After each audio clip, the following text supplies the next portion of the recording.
Hey everyone, this week on the Prereal Podcast, we're joined by Brent Bowers. He's with the Land Sharks. This is a guy who came from no real estate background at all, nothing, zero. He was in the Army, had gotten into some challenging situations financially, and this is just a couple of years ago. He's put together a program on land investing, and we've had a few land investors on over the years, but this is a very different approach to the land business. He's doing $22,000 a month in passive income now, and he's working an hour and a half a day. Legit. It's a great episode. It's packed with a ton of information. If you're interested in taking that leap, if you're kind of tired of the grind and you want to do something different, you want to really strive for that financial freedom, give this week's show a listen. It's a really good one. Brent Bowers from the Land Sharks. Are you ready to bring your real estate game to the next level? My name is James Prendamano. I'm the CEO and founder of Prereal, and over the past 25 years, I've closed over $1 billion in transactional real estate. Each week, I'm meeting with outstanding investors, high-performing individuals, and visionaries operating in the real estate space. These are the people that are actually out there in the real estate game right now getting it done. This podcast aims at bringing anyone's game to the next level. This is the Prereal Podcast. Welcome, everyone, to the Prereal Podcast. We're joined today by Brent Bowers. We were joking around off screen saying he's the head shark. He's the owner of Land Sharks and is a great story. Going to talk about the journey for Brent from broker and owner, coach, mentor, and how he has put together a really, really solid passive income portfolio, how we got there, and impart some of that wisdom to the audience today. Brent, thank you so much. James, thanks for having me on the Prereal Podcast. I'm excited. Yeah, man. Now you've made it. You can check that off the bucket list, baby. I cannot believe guys like you let me on your show to talk because it's just incredible. What are you thinking? Oh man, we're gonna have some fun today. So let's go to the beginning. In the beginning, God created man. Are there influences, yeah. right? Have you been around real estate your whole life? Is this something that was in the family, or how did you first step into this? I had pretty humble beginnings. My parents both worked really hard my entire life. I had a great childhood. No one was involved in real estate that I knew. I just knew that I wanted to be wealthy. I wanted to be somebody. I wanted to be significant one day. I enjoyed my childhood. My dad worked for a man and built his entire company up. My mom worked for a chiropractor. I just wanted to be a business owner. So I started a lawn business at I don't know. And when I was in 5th or 6th grade, I was borrowing the neighbor's mower and then mowing other people's lawns with it. And then when I graduated high school, I started working on my real estate license. Finally got that in 2007. It took me 3 times to pass that test. I barely graduated high school. So I knew I'd have to work harder than everybody else.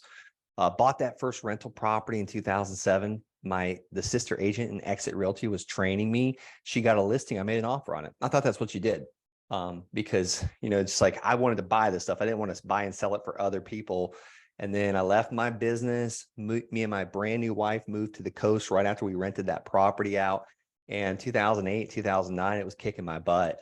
I ended up basically having to call my landlord, said I can't pay anymore. We moved in with my in-laws.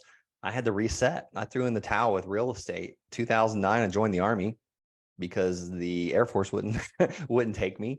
And the Air Force recruiter said, go next door. They'll take anybody, which was the Army. And I wanted to go back to school and kind of reset and change things. Well, did a couple deployments to Afghanistan, failed marriage because I was always gone. 2013, I get back to the United States. I go to college in Melbourne, Florida. I bought the house right next to the college, started house hacking, renting out the rooms, and I was back, back in action. So I started buying more rentals, and fast forward several years, I had this massive amount of debt, all these crappy rental properties that weren't cash flowing. So I was almost going backwards, and I stumbled on land and made a bunch of mistakes, but it changed my life and allowed me to get out of the military and go back to real estate, what I truly wanted to do, as a person. Well, I wanted you to share some of that backstory because you see a lot of the I call them TikTok investors, where everything is roses and rainbows, and everybody's making money hand over fist, and everybody is, got 20,000 doors, and that's just not real, right? Stories like mine, stories like yours, that's real. And I appreciate you sharing that with the audience, because it gives some context. Like, hey, if Brent can do it, maybe I can do it. And that's what it's about. So thank you for your service, by the way. Greatly appreciated. So you're back, you're playing around in rental deals, which come with, again, I laugh when I see all these investors talking about how easy and how wonderful it is and how you stack doors. Like, it is hard. It's hard to build a portfolio. It's hard to manage a portfolio, and land is really attractive because you typically don't have tenants. You don't have calls for maintenance. You don't have all the headaches that go along with L&T court. You don't have those traditional issues that you would have with a, traditional real estate portfolio. So was it that piece that drew you the land? Like you wanted to kind of scrap the external noise and those other headaches? Is that what kind of pulled you in? Yeah, it was a little bit of everything. And you're so right about the, stacking those doors, because I had stacked them. I had eight doors. And if you looked at my reports and my profit and my losses and my balance sheet, like every couple months I had a repair, and I was getting further and further in the hole with American Express and Home Depot. I had maxed out all those things making these repairs. But kind of what pulled me to land was I was searching for answers. In 2016, I was preparing for combat deployment number 3. And I had recently gotten married again to the woman of my dreams. And we had a baby, a newborn baby at home. And when I saw that baby come out, life changed. I was like, I looked at the time I had been in the military, and I was gone more than half of that time, away, training, deployed in the field. And I was preparing for the third one. And what a lot of people don't know is like, okay, you deploy for 9 months or a year. They've moved them down to 9 months. But here's the thing, you ramp up and you train for almost a year prior. So you're really away from your family almost 2 years. So when I saw that baby come out, I was like, I just can't keep doing this. So I was searching for answers. I was reading the 4-Hour Work Week. I turned my car into a mobile university. My wife's grandpa gave me Jim Rohn tapes, and I converted them to CDs, and I would listen to those things. And I was searching for answers like on Prereal Podcast. I was looking for great answers. And then I heard a guy talking about land flipping. Like he was buying these parcels of land, and the next day he's basically doubling his money. And I was thinking to myself, and I have never doubled my money. I've never been profitable on a rental. I've been struggling to wholesale houses because they say you don't need time, money, or credit, or a real estate license, because I let my real estate license go with all the continuing education hours. I couldn't do that and deploy at the same time. So I literally heard that podcast, and I just started taking small steps. And that first small step was that next day when I mailed the tax delinquent list for landowners only. And I started mailing them, and these landowners called me. And they're like, hey, just give me this much for the land. I mean, I was like, whoa, wait a minute. Is it really this easy? Let me go see what it's worth. And then I would figure it out from there. So I guess to answer your question, what drew me towards the land was no one else is talking about this. Yeah. Like the herd mentality, they all get slaughtered. I wanted to be the opposite of that. So it sounds like a gimmick. And if I wouldn't have done it myself, I would have really taken you to task on this, but it is that simple.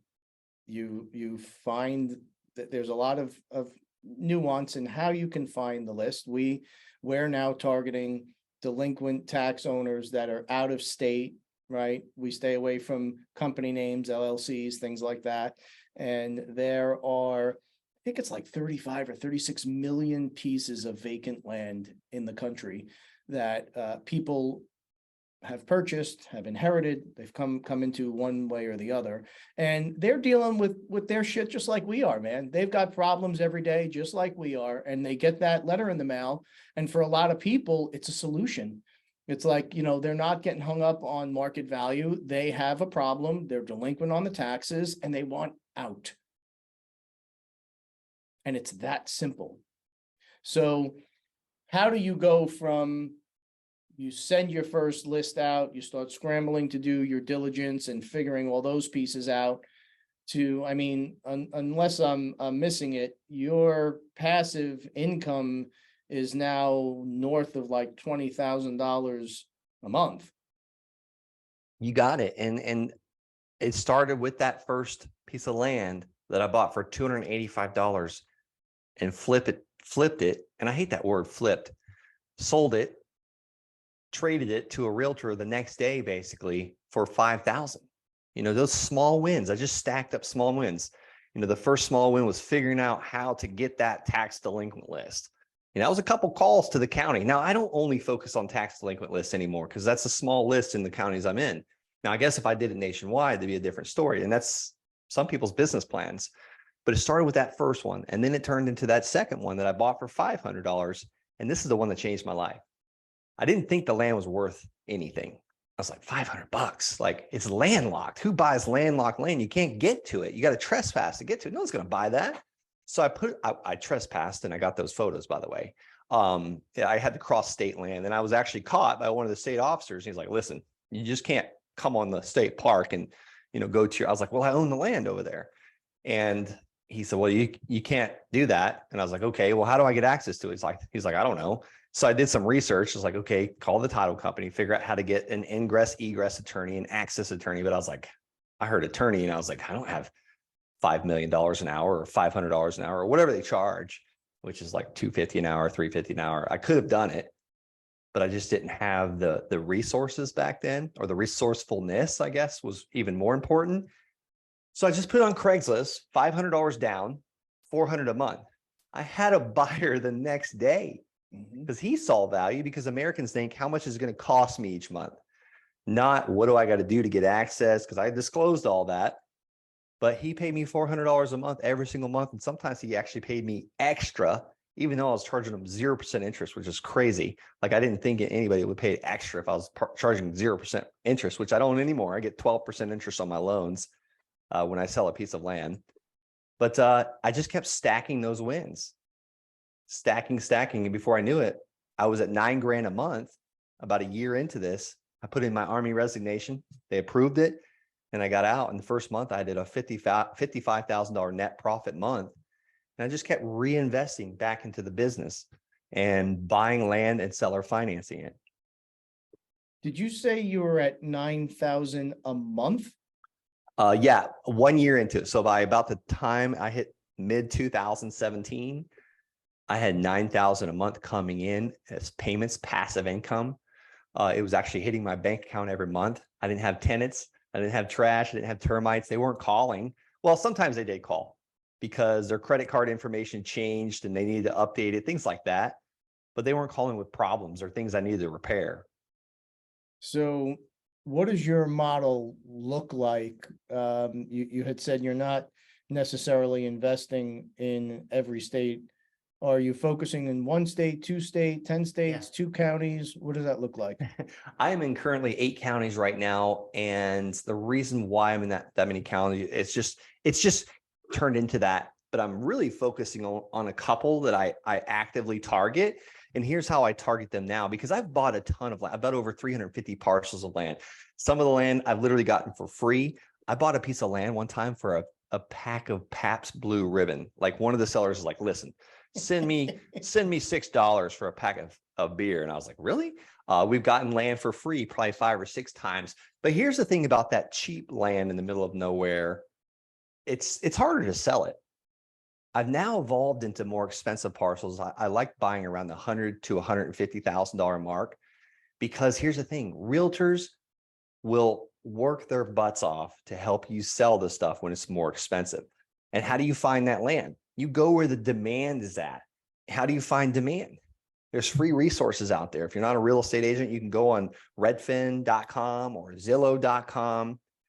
Go to your area. Let's just say it's, I don't know, Orlando, Florida, or New York.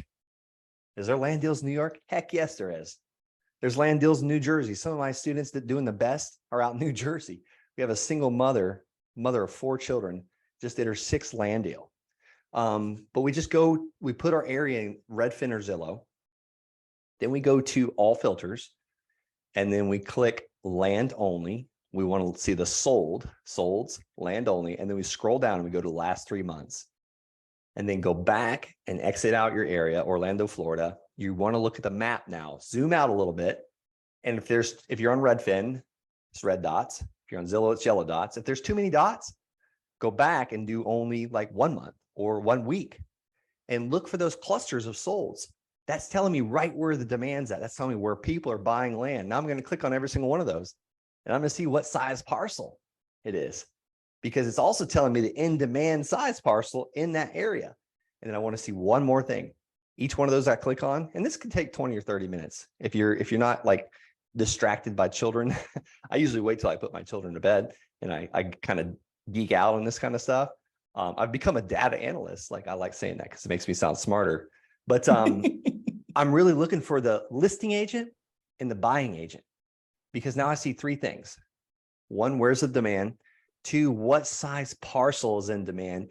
And 3, who that listing agent is, because that's going to tell me who the land specialist realtor is. Because, there's states like Texas that they don't list the sales price. It's a non-disclosure state. They list they say what the last listing price was. Mm-hmm. That agent's going to be able to say, hey, Brent, streets A through E have sewer, they have water, they have electric at the lot line. But when you get to street F, like, there's no sewer, there's no water, there's no electric. F those, like, get away from those, like, or they're worth a whole lot less.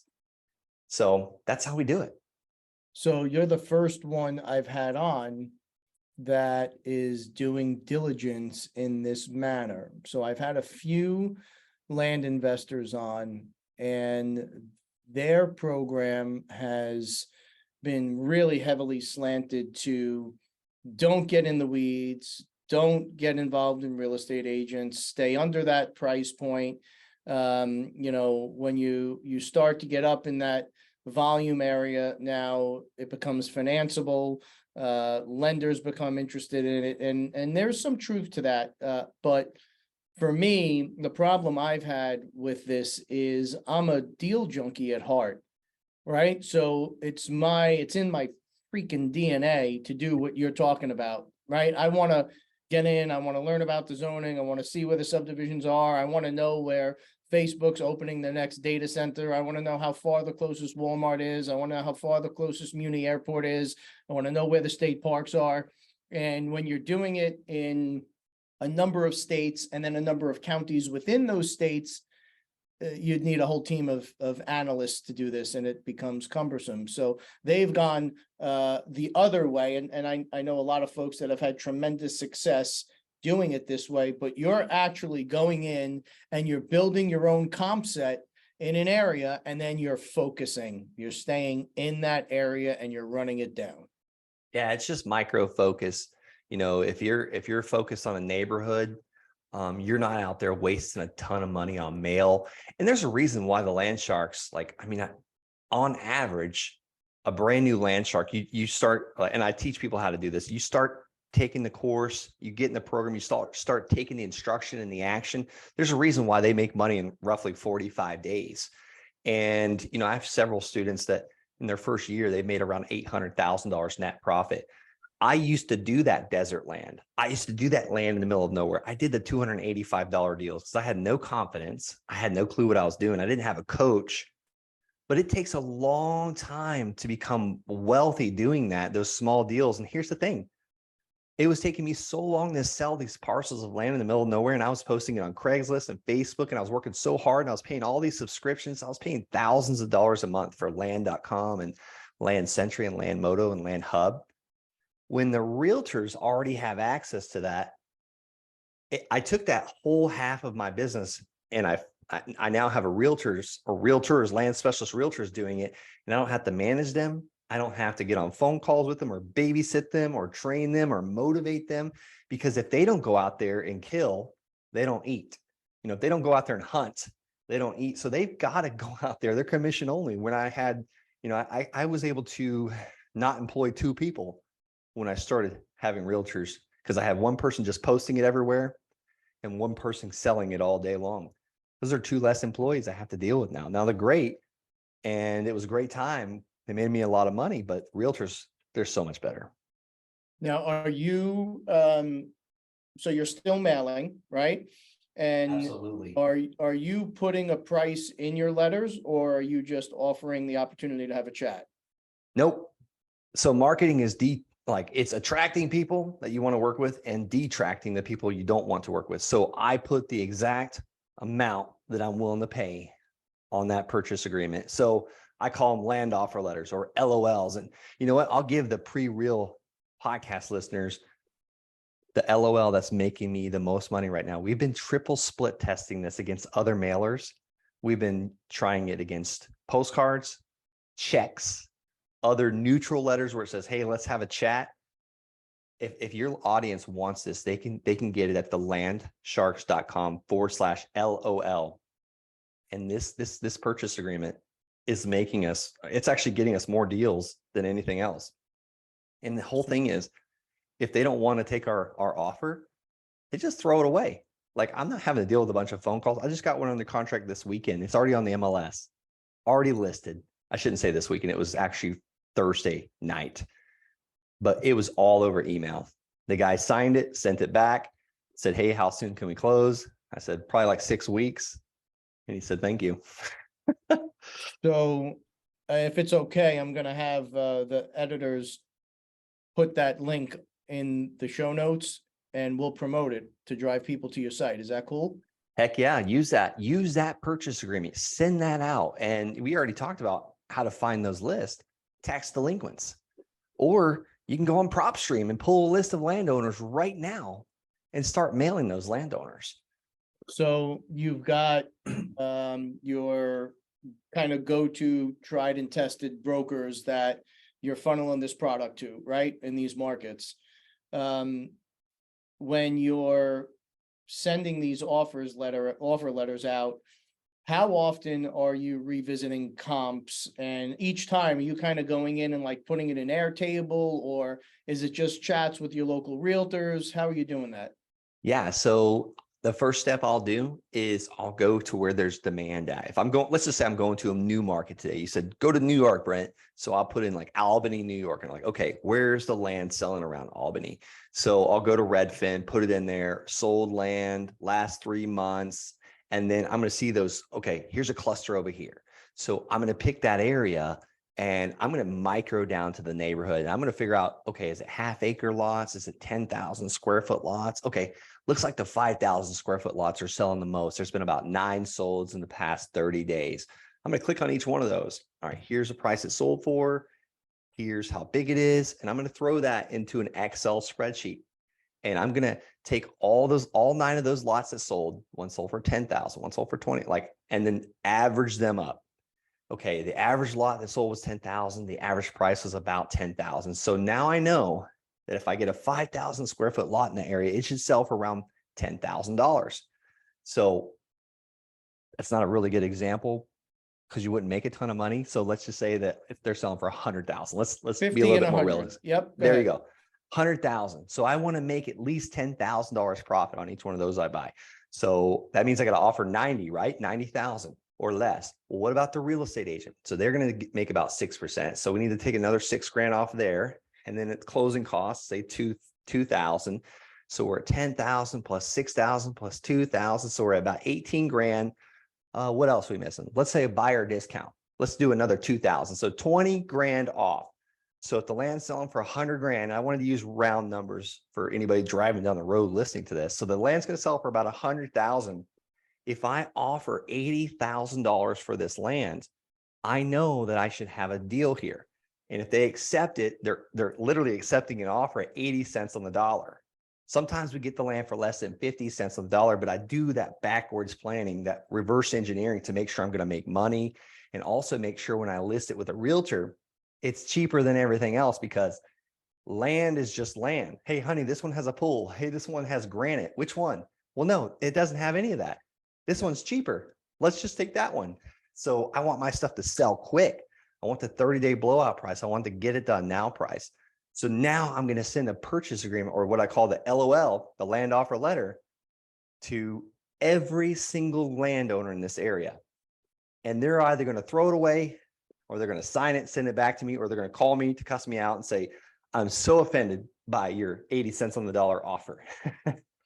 I had one student, he's in Korea. He's like, Brent, I can't take phone calls. I'm in command right now. I'm running a company of 150 soldiers and I can't take phone calls. He's like, how do I do this? I was like, take your phone number off of it. So now he gets them signed back and they just email it to him. So on a typical deal, if you know that you want to cut 10% or whatever it is in your profit, what is your typical opening offer in discount to market? Are you starting at 50, 60, 70, 30? What percent discount to market is typically your opening offer? Right now in Florida, for most of the stuff I'm buying, it's about 54 cents on the dollar. But it depends on how expensive the land is. Now, there's one area that I mail. Those are $700,000 parcels. I'm happy if I get those things at 82 cents on the dollar because I can assign it and still make 100 grand. So it really just depends how expensive the land is. What a lot of these guys are teaching is like, mail this land out here in Costilla, Colorado. The most I can sell that 5 acres for out there is $9,000 on financing. And more than likely, 50% of those people are going to stop paying anyways. So for me to make 8 grand on that land over 60 months of payments, I got to literally pay like $900. So that's less than 10 cents on the dollar for those parcels of land. So that's a little harder conversation to have, and you're having to do a lot more of those. It sure is. So this is such a different way than some of the other folks have done it. I love the way that you're doing it, by the way. What percent do you think, and is it intentional? What percent of your deals are people want to buy them in cash? And what percent are they want to finance? Yeah, I truly push for the financing because that gives me the lifestyle freedom I'm looking for. I didn't get into this business to get rich. I got into this business to be home with my families, to have breakfast with my children and have dinner. We literally took almost all the month of March off. We're heading to Costa Rica here in a few weeks. We're going to be gone for 6 weeks. You know, that's truly what I want. I want the seller financing because I don't want to be on the transaction treadmill. Like if I sold this parcel of land today for cash, I get my profit, I got to go back to work and find another one. So I prefer them to pay on payment. So 9 out of 10, I really try to do seller financing, but it varies. With the more expensive land, they do come with cash because they got a bank loan or, you know, some type of financing. But what's really cool is that when we offer that seller financing, it sells a lot faster because they don't have to worry about bank financing. They're able to go and improve like I've got a piece of land right now.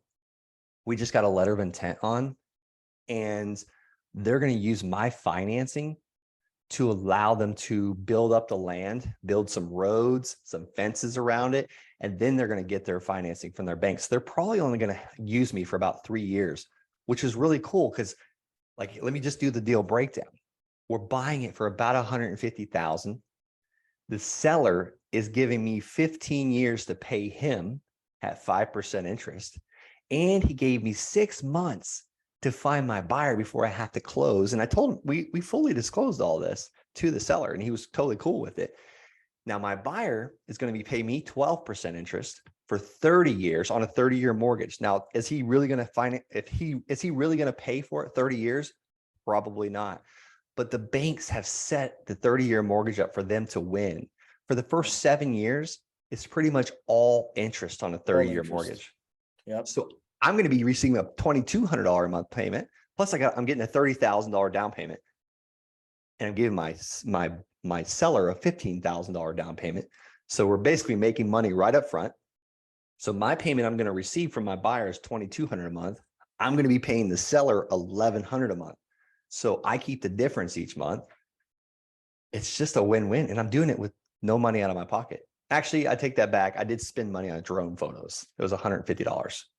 So many people are shocked to hear that, and they dismiss it as not real, which is typical, but they dismiss it as not real, that folks are willing to work with you to this extent, right? People don't understand selling is about connection.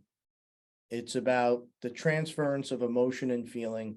And when you make that connection with someone that you're looking to buy a piece of real estate from, they're willing to roll with you. So they're allowing you to take this basically as a contract vendee, relist it, put it out to market, and keeping the spread. It's essentially arbitraging the deal. And as you said, you're taking that deposit, you're replacing it, you're putting 15 in your pocket, and you're keeping that $1,100 a month delta. I love it, man. What on these bigger deals, what percent of recapture? So if you're buying in cash, I assume you're buying in cash most times, or are you also buying on terms? Yeah, it's a mixture. Most of the time, 90% of the time, the sellers just want cash. Like, I can't educate, like I try and educate them, but sometimes they're like, I just want the cash. If the seller does give us terms that allow me to make payments to them, like they get to break up the taxes, they actually make more money over the long run. But yeah, most of them, 90% of them seem to want cash. So what percent of a down payment are you requiring in those instances where you have to buy it cash? Now you're going to go resell it on terms. What percent of a down payment are you recapturing from your initial cash outlay?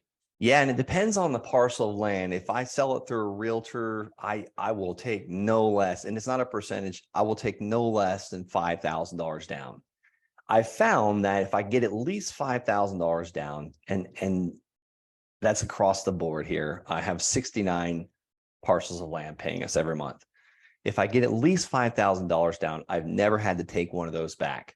Because sometimes, like this cheaper land where they only pay like $1,000 down, like 1 out of 10 of those, 10% of those are absolutely going to default. And here's the thing, I've only been doing this since 2016. So I've only have that much data to work with. Some of these I probably will get back eventually. Like, it's amazing because when I get this land back, I'm already profitable on it. So let's talk about that piece for a minute, because that's another benefit in the land business. When you're selling something on terms, it's basically a contract. It's not that they're not afforded the same traditional protections. I'm assuming that's the way you're doing it. You're not having a formal closing. You're not transferring title, correct? Until that contract is satisfied. The more expensive parcels, like the parcel, like one I just sold for $159,000, that one, he put $29,000 down. We did transfer the deed because a realtor sold it for me. So we went through the traditional title insurance company, all that. Now, my cheaper parcels of land, like the ones I'm selling for a couple $1,000s down, that I bought for like 10 grand. And basically, if we sell that direct, like us directly to the buyer, we will give them what's called a contract for deed. And those, if they stop paying, we send them a certified letter. Now, you want to check with your attorney in your local state. I have a foreclosure attorney write up our contract for deeds and our promissory notes and our mortgages to help, benefit me as the land seller. But you want to be very sure like what the legal process is for that. If it's a contract for deed, it's pretty easy. You just do a cancellation of contract. Now, if they fight you on it, if the buyer fights you on it, you're going to have to go through the court system. But most of the time when they stop paying, they just throw their hands in the air and just said, yeah, just take it back. But we do everything we can to work with the buyer. There's some I've modified their loan. He went from $300 a month to $80 a month. And then he still had problems about 12 months later. I was like, look, man, I'll just send you a $400 check. Just cancel the contract, sign this, and we'll go on our way. Because at the end of the day, I don't want an angry land buyer. I want them to send their friends. Like, I want them to feel like we took care of them. So what if you've got 20,000 plus a month, you're currently inventorying 69 pieces. So that's somewhere around $317 a month. What is your average deal size? I can't believe you were able to figure that out in your head. It's about 318 a month average is what we collect per note. Now, so again, I've evolved into bigger deals over the last 12 months. I probably get about 15 or 16 payments a month. That those were like $10,000 to $20,000 parcels. And then we've got some that are like $57,000 parcels. In the past 12 months, I have started moving into where I'm purchasing them around $130,000 to $150,000 range. So my business evolves as well. As I work with other land sharks around the country, I see what's working. It's almost like I'm a double agent. I get to see what's working for other people because we have support calls every week and we share our wins. Like one of my students, she has this texting campaign. Her name's Kayla. Every 3 hours she's texting, she does a deal. Like she's got her KPIs down to like just solid numbers. So it's been amazing with that. But to answer your question, is about $130,000 range to $150,000 range is me personal. Now I've got other sharks. They're kind of in the $10,000 range, but they're just getting started. So what can a consumer expect if they reach out? You know, what does the program look like? How long is it in weeks? How many times is it once a day, once a week, once a month? How often do you convene? How long are the classes, if you will? What's the expectation for a consumer if they're interested in pursuing this? Yeah, absolutely. So the way the community works is we have the videos already laid out with the exact instruction to take. Here's how to pick the market. And if you were to take consistent daily action every single day, 5 days a week, it'd take you about an hour a day to take those action steps. You can get through the whole course in about 14 days. Every single week on Tuesday, we meet for about 2 hours. We call it our Land Shark support call, where we're sharing wins. I'm ringing the victory bell like crazy when people are doing their first deal. I won't do it because I don't want to blow anybody's eardrums. But we're sharing wins. We're deep diving deals. We're sharing the screen. That's the community, the whole community. So you get to see what's working for other people. We have multiple support calls a month where other sharks are doing it as well. Not just me anymore. It's other students like just that are out there crushing it in land, also giving back. I've got my assistant coach, William Rafter. He sits in the support group all day long, answering questions. So you're never stuck in one spot. The whole course is about action, action, action, action. And I probably spend a couple hours a day in my land business. That's over exaggerating.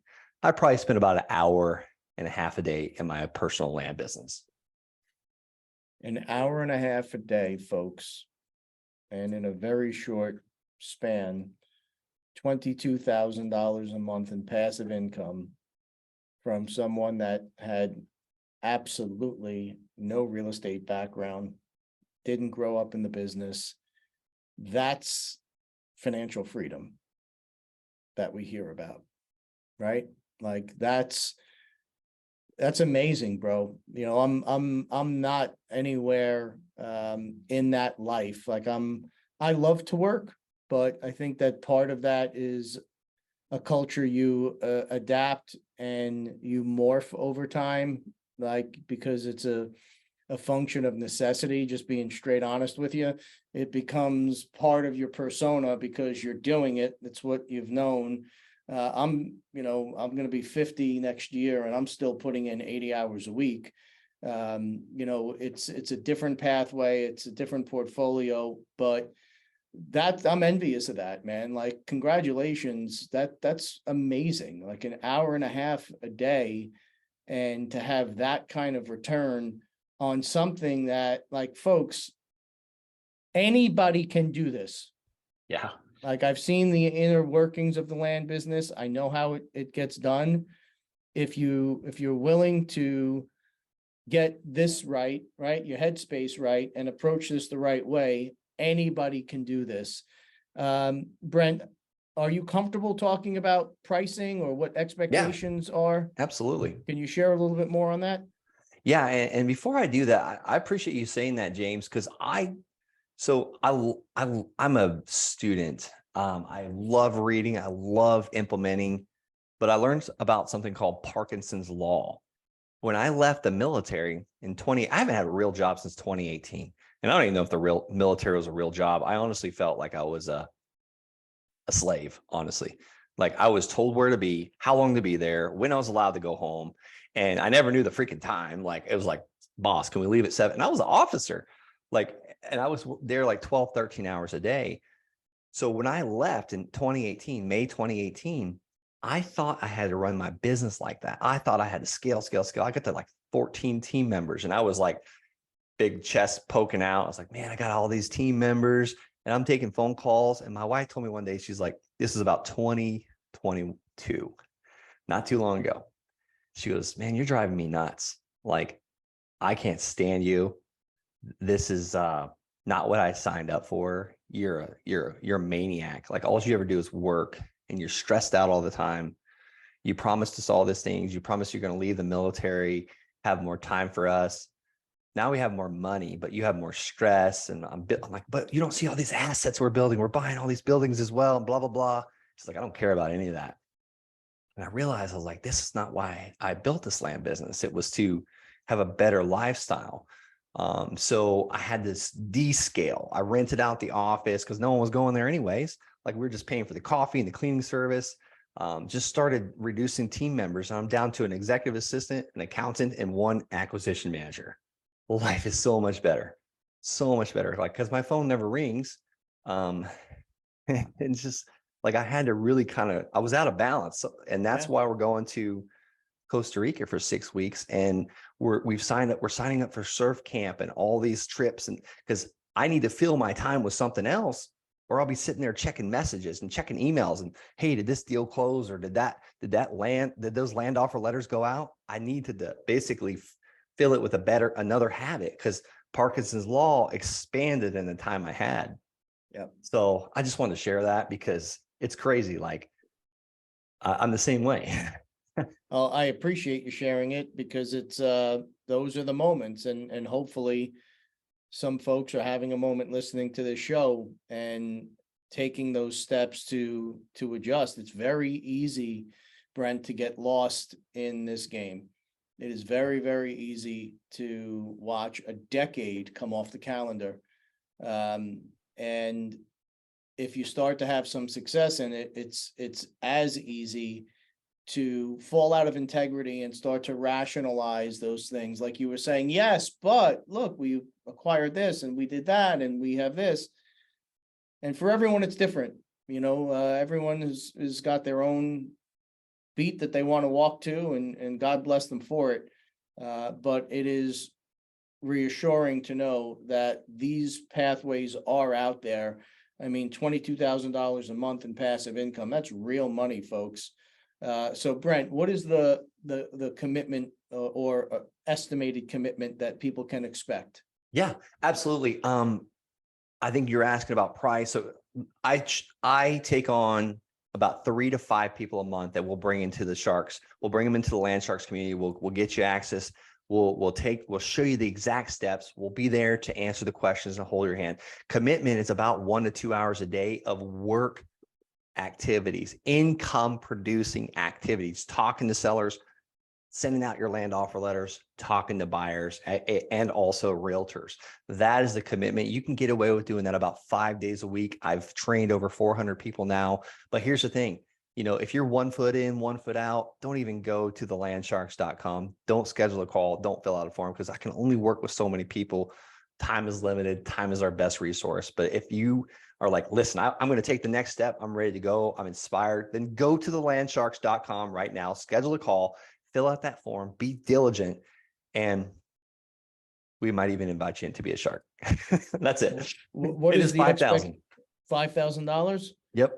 And then is there like advanced coaching available if you want to like really make this a thing, or is that just part of what comes with the, just doing it? You kind of do the work and you figure it through, but is that the program? And then there's other levels, or? You hit that mark of over $100,000 net profit. Every 6 months, I'll take on one person that I will work with you one-on-one, but I want you to be already profitable, and we'll take it to the moon. So I only take on one person every 6 months. I call it the private client. I won't share who you are or the numbers of anybody, but some of those clients, they're roughly doing about $700K months. And you heard that right. So I have taken a course I had told you about. We've done all sorts of stuff and we're continuing to do it. We're having some success with it. But I'm always interested in learning a different way. And this is so different that I'm going to reach out to you separately, because this is more in tune with who I am as a deal maker, a deal junkie. I kind of want to know my market. I don't connect so much with the blind offer thing. But look, man, congratulations on the success. This is so awesome to have people on that have gone through the journey you've gone through and are smashing it. And you're smashing it on the finance side, but you're also just integrity. You're in integrity with your life. I hate this expression, but you are living your best life. Like, congratulations. I think this is absolutely amazing. We're going to be in touch offline, but anything else you want to close with? No, go out there and take action. Change your life. I have a student named Will Lowry. He said, we spend our weekends creating the life we want rather than spending our weekends escaping the life that we have. So go out there, take those steps. It's small steps, a small step each day. We call them wins, small wins. Tremendous stuff. Brent Bowers, the Land Sharks. I can't thank you enough, bro. God bless, James. God bless. Take care. Everyone, please stay safe.